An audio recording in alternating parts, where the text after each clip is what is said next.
Snoopy Badass on.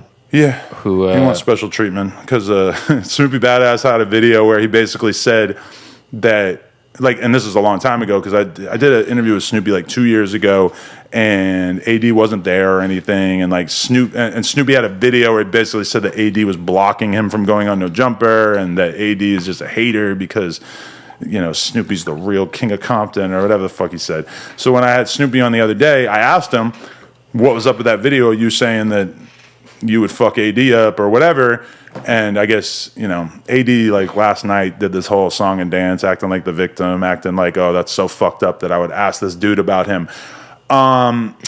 So just for the record, I am one of the greatest hip hop podcasters to ever live. And if you think that I'm going to have a motherfucker on the show and not ask him about the beef that he previously had with someone who was a host on the channel, A, you're not paying attention to what I've been doing for all these years, because that is 100% what I do. If I have an interview with a rapper that hates Bootleg Kev tomorrow, I'm going to probably make it clear in the course of the interview, like, yeah, I fuck with Bootleg Kev, but I'm going to say, so why you hate Bootleg Kev? Yeah. That's normal. That's what everybody does. AD, like, I don't know why he like thinks he needs like special treatment, but I think the reality is that he probably isn't even actually bothered by what I said in the interview with Snoopy Badass.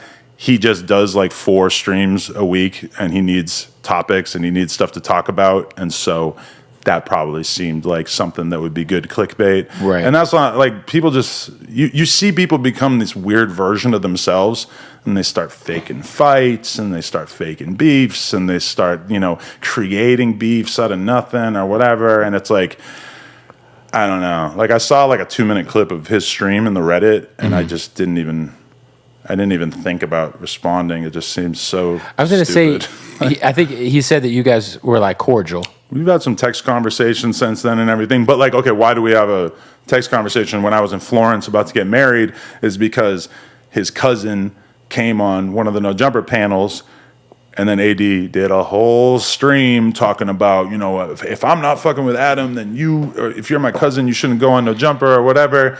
And I hit him up. I sent him like, you know, a couple of texts just being like, bro, I didn't know you had a problem with this fucking guy. Like, what do you, like, but again, it's like, he needed some clickbait. He needed something to talk about that week. So you see how AD, even being who he is, he just is, I don't know, it's like weird. Like, oh, you could have just texted me and said, like, why'd you interview my cousin? Instead, you do a 3-hour live stream about it. And, you know, but that's why I kind of feel bad for these guys, because it's like they feel like they have to talk about me to get views and to get people to pay attention, because that's all of their most viral content has just been talking about me. Well, I think Lush said that. I think Lush was like, this is what y'all want, so I'm going to keep doing it. Lush did a whole video swearing that he wasn't going to talk about me anymore and thanking me for the positive impact out on his career and everything. And then he interviews somebody else that I don't fuck with, and he said, like, hey, I really tried to stop talking about No Jumper. But this is what y'all want. But you guys don't watch my shit unless I talk about No Jumper, so I'm talking about No Jumper. Now, the difference between Lush talking about No Jumper and not talking about No Jumper is he'll get like 1,000 views on an average stream, and then he'll talk about No Jumper and he'll get like 10,000.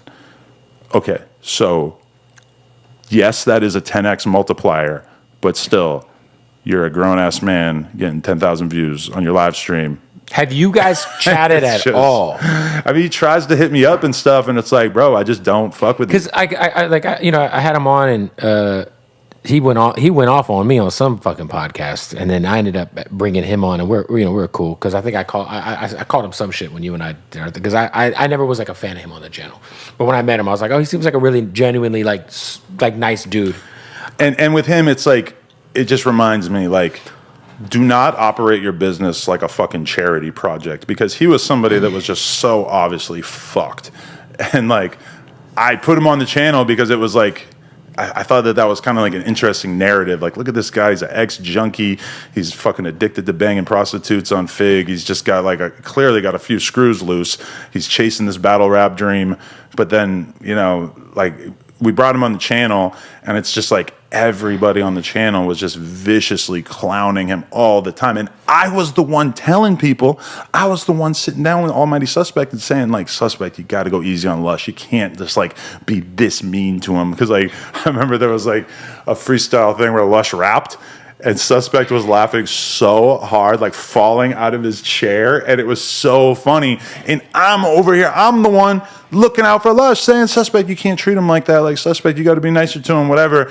T-Rail was fucking shitting on him left and right. He fucking hated him, and I'm kind of trying to, like, you know, navigate that. And you know, like, why was I going out of my way to help this guy? I never did one bad thing to this guy. And then, of course, all of his streams are about me because I'm the only successful person that he's ever been around in his entire life. I'm the only famous person that he's ever been associated with. So he has to talk about me or else nothing's ever going to move. My challenge to all of those guys, and I've said this before, is get 1 million views. Have an opinion. Have a thought. Are you talking about on a specific video? Make a video that gets 1 million views. Have a thought. Have an opinion. Do something. The stipulations are, you can't get 1 million views talking about me. That's not going to do it. There's not 1 million people who care that much about any of these ex-hosts talking about me. Or, you know, get an interview. Talk to somebody who's like really interesting and get 1 million views. That's my challenge to every single one of them. Well, I think you will have proven to me that you successfully left the nest when you get 1 million views. Because I could tell you that last month, I got 50 million views on my YouTube channel. And this is like, people talk about a sinking ship. All of these channels combined are maybe 10% of the views that I get in a month, and I'm a sinking ship. This is what these people actually want you to believe. It's a bullshit narrative. They were never mistreated while they were on the channel. I was always transparent about pay. I was always like very, open to having discussions about what the future of the channel was going to be. So that is the one thing that really bothers me, is just this bullshit victim narrative that was painted on the way out. But I don't think that people are falling for it anymore. The channel's doing way, way better. We're crushing it right now. And I have tons more great ideas. And at the end of the day, you need money to go to war. And I got a lot of it.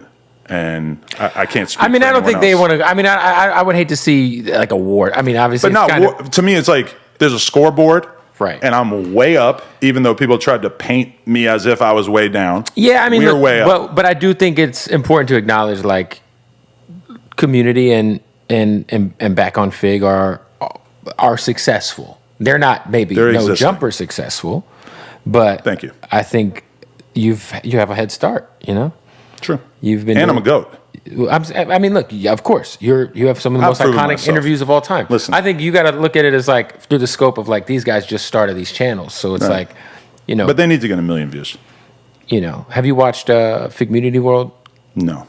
No, you never. Well, I've seen some clips here and there. Yeah. I just think that like they're building something that they're and I just wish that there was less like I didn't like the way the whole split happened. You know what I'm saying? It was bullshit. But I think that, both things can be true. They're successful, maybe not as successful as you, but again, you have a head start. But I'm sure they're making much more money for their families, for themselves.